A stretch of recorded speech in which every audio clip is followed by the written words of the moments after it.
ابا جی قبلہ ایک بات سنایا کرتے تھے، دھوبی گھاٹ میں جلسہ ہو رہا تھا، صدارت کر رہے تھے حضور محدث اعظم پاکستان مولانا سردار احمد صاحب رحمۃ اللہ علیہ، اور واعظ کر رہے تھے سلطان الواعظین حضرت مولانا ابو النور محمد بشیر صاحب کوٹلوی رحمۃ اللہ علیہ۔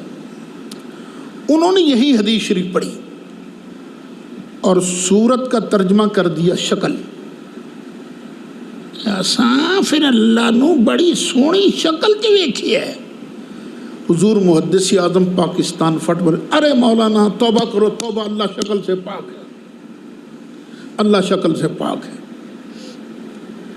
انہوں نے تھوڑی دیر تک غور کیا، پھر کلمہ پڑھا، کہا لوگوں گواہ رہنا، آپ ٹھیک کہہ رہے ہیں، واقعی اللہ شکل سے پاک ہے، مجھ سے غلطی ہو گئی۔ اب یہ ہے ہمارے بزرگ